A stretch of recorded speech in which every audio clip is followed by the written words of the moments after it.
Puluhan tahun silam, bangsa Yahudi sering dijadikan sasaran kebencian di berbagai belahan dunia. Di Indonesia pun, membicarakan umat yang satu ini seolah masih menjadi sesuatu yang sangat tabu. Berani kita membicarakan bangsa Yahudi, maka akan banyak pasang mata yang segera menghakimi kita dengan pandangan kejam, sambil bilang, "Kamu antek-antek Zionis ya?" Yahudi tidak hanya sebatas kepada orang yang menganut agama Yudaisme atau agama Yahudi saja. Bangsa Yahudi juga merujuk kepada keturunan dari 12 suku Bani Israel yang dulunya adalah anak-anak dari Ishak, nabi dan tokoh besar di agama Kristen, Islam, dan Yudaisme itu sendiri. Jadi, siapapun yang merupakan keturunan dari 12 suku Bani Israel dan pemeluk agama Yudaisme, maka disebut sebagai bangsa Yahudi. Agama Yudaisme memiliki kitab suci yang disebut dengan Taurat atau Torah, yang diajarkan oleh Musa kepada para pengikutnya, sang Bani Israel itu sendiri. Tapi sayangnya, banyak umat muslim yang mengklaim bahwa kitab Taurat yang dipegang umat Yahudi kini adalah palsu. Doktrin ini terus-menerus diajarkan sejak di bangku-bangku sekolah. Makanya tidak heran jika kini kebencian terhadap bangsa Yahudi sangat merajalela, terutama karena alasan agama. Tapi apakah bangsa Yahudi layak dibenci hanya sebatas alasan agama saja?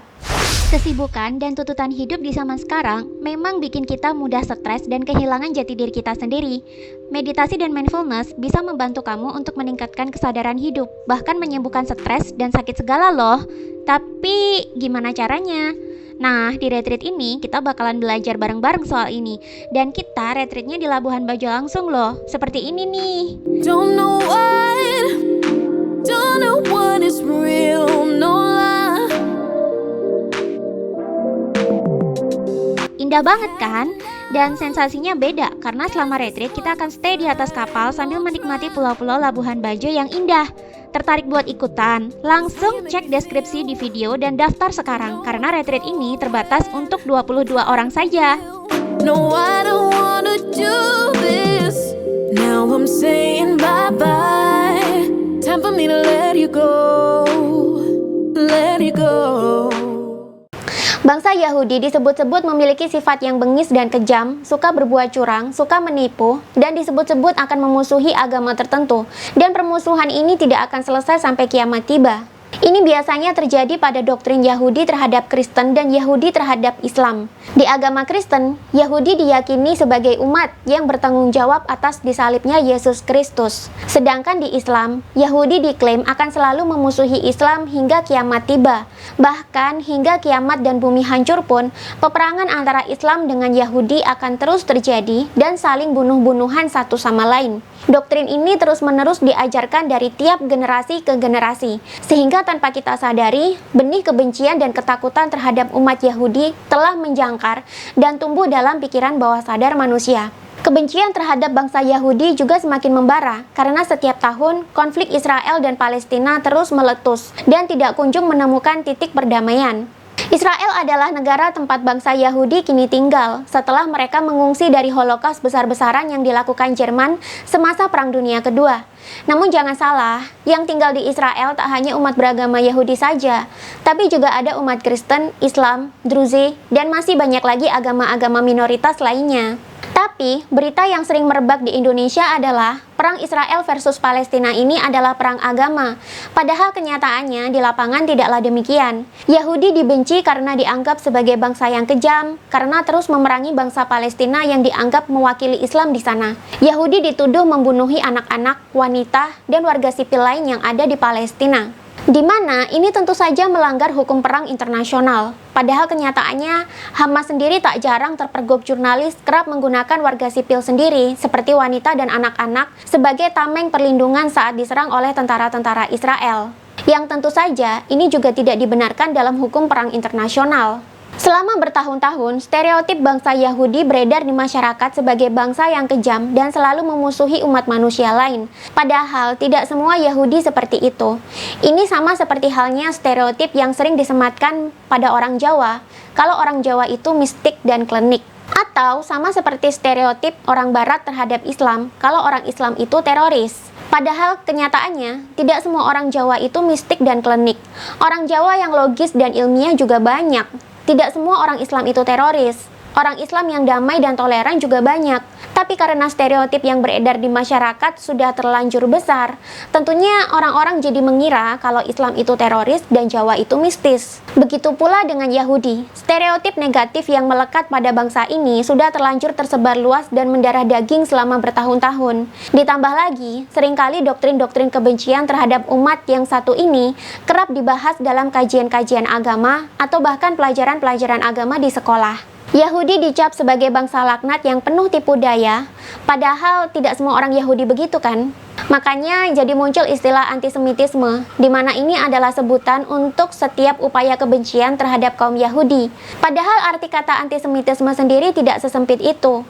Antisemitisme berasal dari kata anti dan semit. Semit sebenarnya merujuk kepada bangsa Semit yang menjadi penutur rumpun bahasa Semit di Timur Tengah. Ini berarti Semit mencakup bangsa Arab, bangsa Yahudi, bangsa Assyria, bangsa Persia, dan masih banyak lagi. Namun pada waktu-waktu ini, istilah antisemitisme disematkan untuk upaya orang-orang membenci bangsa Yahudi. Memang benar sih Israel menjajah Palestina. Bukti-bukti sejarahnya banyak dan tidak terbantahkan. Memang benar sih Israel melakukan serangan-serangan terhadap Hamas dan organisasi-organisasi pembebasan Palestina lainnya, sehingga kerap berdampak menewaskan banyak warga sipil di Palestina. Beritanya sudah banyak dan tidak terbantahkan. Kalau kita runut pun, banyak pejabat politik di dunia, ilmuwan, dan pemilik modal di dunia ini berasal dari bangsa Yahudi. Tapi apakah adil jika kita mencap mereka semua sebagai bangsa yang bengis dan penuh tipu daya, seperti stereotip yang selama ini disematkan kepada mereka? Bagaimana kalau seluruh dunia juga mencap umat Islam sebagai teroris? Padahal yang teroris hanya sekian persen umat Islam yang jumlahnya minoritas. Tentu tidak mau kan kalau semua umat Islam dicap sebagai teroris seperti yang sering terjadi di dunia barat sekarang? Orang keturunan Yahudi, penganut agama Yahudi, kaum elit Yahudi, politikus Yahudi, pemimpin negara Israel, dan para Zionis Yahudi itu berbeda.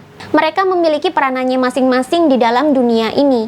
Banyak warga sipil Yahudi yang tidak mengerti tentang politik, apalagi konspirasi global yang sering dituduhkan kepada mereka sebagai dalangnya. Banyak juga orang Yahudi yang menentang Zionisme, yakni agenda politik yang bertujuan untuk mengembalikan semua umat Yahudi ke tanah perjanjian mereka, atau Israel kini.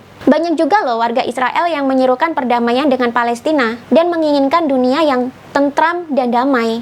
Mereka berbeda dengan orang-orang elit Yahudi pengendali perang dan permodalan di dunia yang kebetulan berasal dari ras Yahudi juga atau menganut agama Yahudi. Begitu pula dengan umat Islam. Umat Islam ada banyak. Ada bangsa Arab dan bangsa-bangsa lainnya yang tidak ada sangkut pautnya sama sekali dengan politik.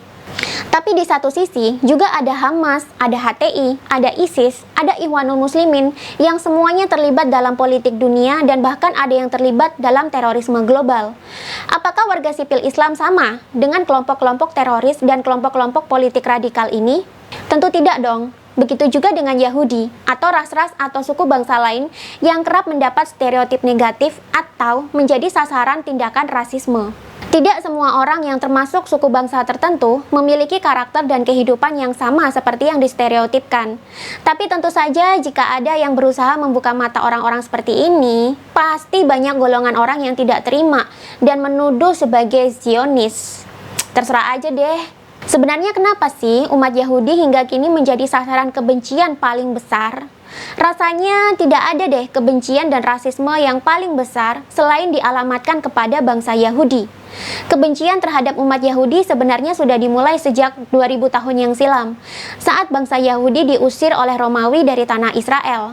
Mereka kemudian menyebar ke seluruh penjuru dunia dan berusaha mempertahankan kepercayaan dan budaya khas mereka di tempat yang baru. Rata-rata mereka mengungsi ke Eropa. Di beberapa negara, bangsa Yahudi diterima dengan baik dan hidup berdampingan dengan tetangga mereka.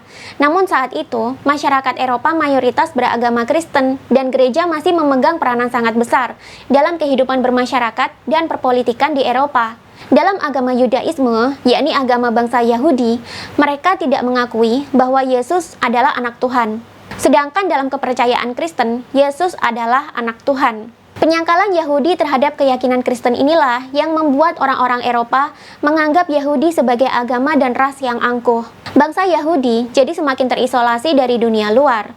Lagi pula, selama berabad-abad, gereja banyak mengajarkan bahwa Yahudi adalah pihak yang bertanggung jawab atas disalibnya Yesus. Sama dengan umat Islam, banyak ulama-ulama dan guru-guru agama yang mengajarkan bahwa Yahudi adalah bangsa yang bertanggung jawab atas disalibnya Nabi Isa Al-Masih atau Yesus Kristus. Inilah yang menjadi bahan bakar kebencian umat Islam dan Kristen kepada bangsa Yahudi hingga kini. Tak hanya itu, gereja di Eropa saat itu juga mengharamkan riba. Namun, bangsa Yahudi justru banyak yang berprofesi sebagai penalang utang yang mengambil keuntungan dari setiap bunga yang dibayarkan saat pelunasan. Ini tentu saja membuat stigma negatif terhadap Yahudi semakin bertambah. Selain dibenci karena faktor agama, umat Yahudi juga sering mengalami diskriminasi ekonomi. Banyak penguasa negara-negara di Eropa yang melarang Yahudi menduduki posisi-posisi tertentu dan dilarang memiliki tanah. Pada abad pertengahan, Yahudi disalahkan atas wabah Black Death yang menewaskan ribuan warga Eropa. Pada tahun 1400-an, Yahudi dipaksa pindah ke agama Kristen di Spanyol. Jika tidak mau, mereka akan dideportasi atau dibunuh. Bangsa Yahudi juga kerap menjadi sasaran pogrom atau penganiayaan dan penjarahan di beberapa negara di Eropa.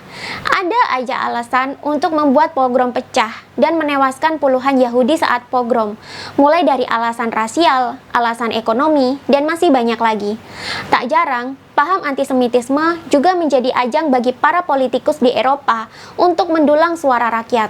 Contohnya seperti kasus Karl Lueger. Karl Lueger pernah memenangkan pemilu untuk menjabat sebagai wali kota Vienna, Austria dengan memanfaatkan kampanye antisemit ini. Karl Lueger menyalahkan Yahudi atas keterpurukan ekonomi yang tengah melanda Austria saat itu. Jelas saja, masyarakat Vienna yang putus asa menyambut baik gagasan-gagasan antisemit tersebut. Karl Lueger menuduh bangsa Yahudi telah memonopoli kapitalisme, di mana mereka bersaing secara tidak adil di kancah ekonomi, alias menguasai permodalan di Eropa dan di Amerika Serikat untuk kepentingan kaum elit Yahudi itu sendiri. Memang sih tidak salah kalau banyak pemilik bank-bank besar di dunia, pemilik jaringan bank sentral, pemilik modal dunia, pemilik perusahaan multinasional, dan pejabat elit politik di dunia diisi oleh orang-orang Yahudi. Tapi masyarakat Eropa saat itu tidak bisa membedakan antara bangsa Yahudi dengan elit Yahudi. Padahal keduanya serupa tapi tidak sama. Yang akhirnya menjadi sasaran kebencian adalah bangsa Yahudi seluruhnya.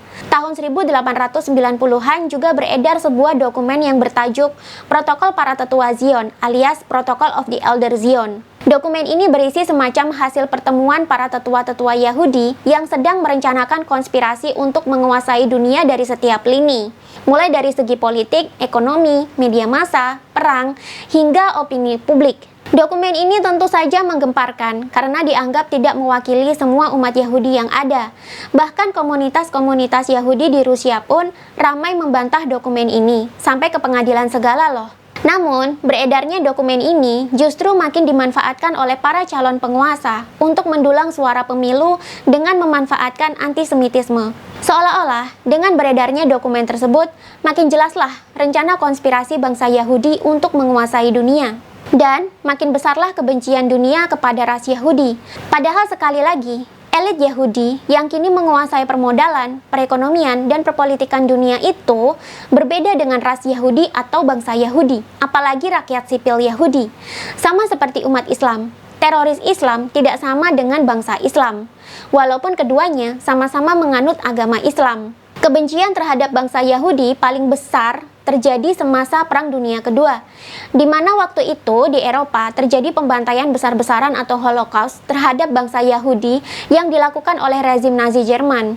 Sebenarnya saat itu yang menjadi sasaran Holocaust bukan hanya Yahudi saja sih, tapi juga beberapa ras lain yang dianggap tidak pantas untuk menjadi bangsa Jerman. Jerman sendiri selama Perang Dunia Kedua aktif melakukan invasi ke negara-negara lain di sekitar Eropa dalam rangka membangkitkan kejayaan Jerman sebagai penguasa Eropa dan Asia Tengah.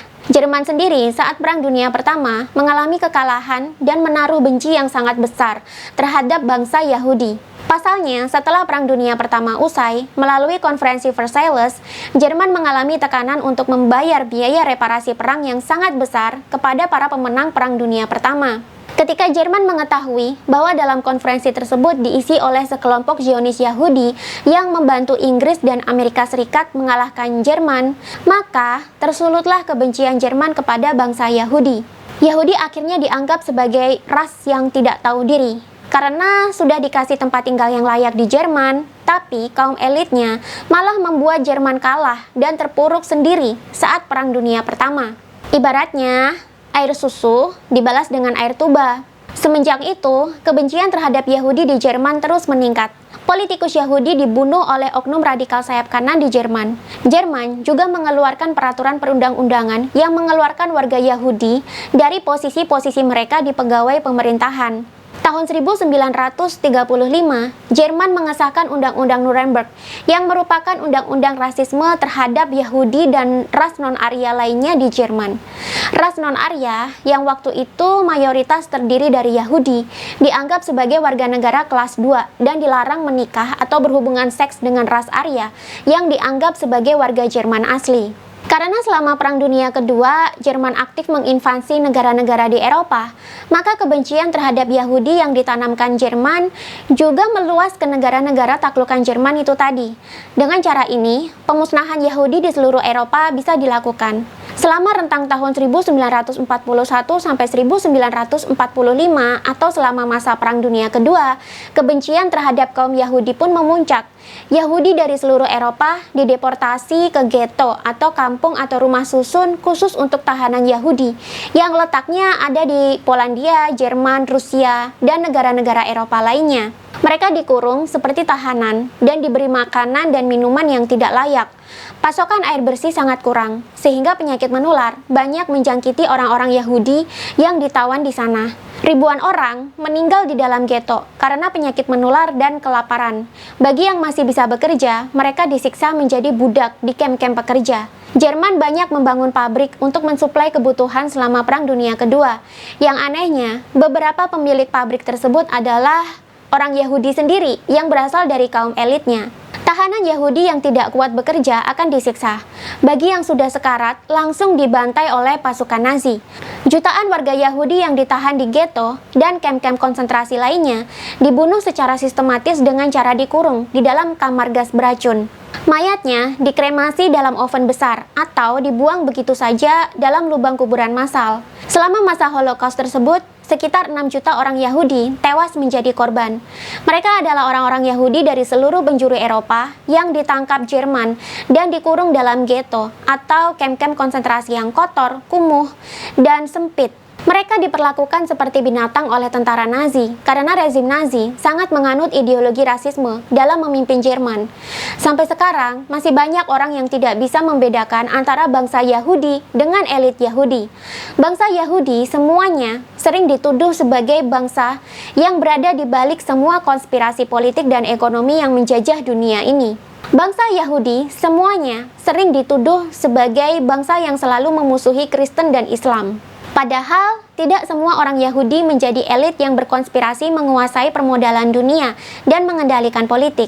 Tidak semua orang Yahudi tergabung dalam elit Zionis, dan tidak semua Yahudi mendukung Zionisme. Yahudi yang menentang Zionisme dan pendirian negara Israel juga tidak sedikit loh, sama seperti Islam. Islam yang menentang terorisme juga banyak. Bahkan jumlahnya jauh lebih banyak berkali-kali lipat ketimbang teroris Islam itu sendiri. Tapi, karena kesadaran kita rendah, kita jadi tidak bisa membedakan siapa yang jadi aktor sebenarnya dengan siapa yang cuma jadi sasaran fitnah saja. Persekongkolan politik dan perang-perang yang terjadi di dunia ini sangatlah kompleks. Kita tidak bisa melihat suatu peristiwa secara pragmatis begitu saja. Ada banyak kepentingan dan elit-elit yang bermain di balik layar yang tentu saja tidak banyak tersentuh oleh media. Jika kita melihat suatu konflik dan konspirasi di dunia hanya berdasarkan dari apa yang tampak saja, ya jadinya kita akan terjebak dalam pemikiran dan pandangan yang sempit yang mengarahkan kita untuk jadi mudah membenci suatu ras atau bangsa tertentu. Apalagi jika kita beragama tanpa berkesadaran. Jadinya, kita akan menelan mentah-mentah begitu saja setiap doktrin kebencian yang dibalut atas nama agama. Jadinya, kita semakin tidak memahami apa yang sebenarnya sedang terjadi. Kita jadi sering salah tuduh, dan kita jadi semakin sulit untuk mewujudkan perdamaian di dunia ini. Bagaimana kita bisa mewujudkan perdamaian jika kita tidak mengetahui penyebab perang yang sesungguhnya? Bagaimana bisa mewujudkan perdamaian jika kita tidak bisa mengetahui siapa aktor sebenarnya di balik semua konflik-konflik di dunia ini? Elit Yahudi dengan bangsa Yahudi itu tidak sama, walaupun mereka sama-sama Yahudi. Bangsa Yahudi dengan Zionis Yahudi juga tidak sama. Selama Perang Dunia Kedua, jutaan bangsa Yahudi telah menjadi kekejaman konspirasi genosida yang dirancang oleh pihak Zionis Yahudi itu sendiri. Akan sangat tidak adil dan tidak berperi kemanusiaan jika kita menyebarkan kebencian terhadap orang-orang yang tidak bersalah dan tidak tahu apa-apa soal politik. Sama halnya kayak umat Islam kan? Jika umat Islam dituduh teroris oleh orang Barat, padahal umat Islam sendiri tidak ada sangkut pautnya dengan terorisme dan politik, tentu akan merasa itu tidak adil dan merasa itu tidak berperi kemanusiaan. Kenyataannya, banyak bandara-bandara di luar negeri yang menaruh penjagaan dan pemeriksaan ketat terhadap pendatang yang berpenampilan Islam, seperti pada pria berjenggot tebal atau wanita yang mengenakan hijab lebar. Ini karena stereotip bahwa Islam itu teroris sudah terlanjur menyebar di Barat. Padahal tidak semua orang Islam yang penampilannya berjenggot tebal dan berhijab lebar adalah teroris. Jika orang yang bukan teroris kemudian diperlakukan seperti teroris, tentu dalam hati ada perasaan tidak terima kan? Banyak konflik yang terjadi di dunia ini terbungkus dalam balutan agama, sehingga membuat banyak orang terkecoh dan tidak bisa menemukan aktor di balik kejadian sesungguhnya yang sedang terjadi.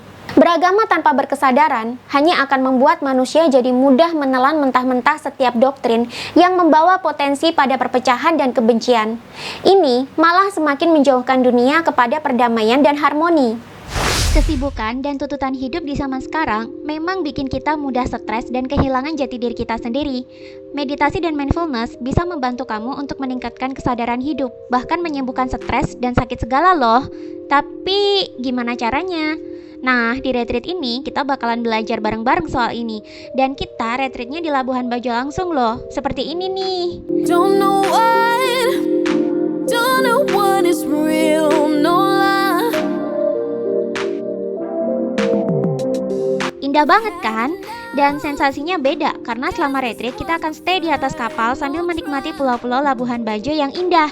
Tertarik buat ikutan? Langsung cek deskripsi di video dan daftar sekarang karena retreat ini terbatas untuk 22 orang saja.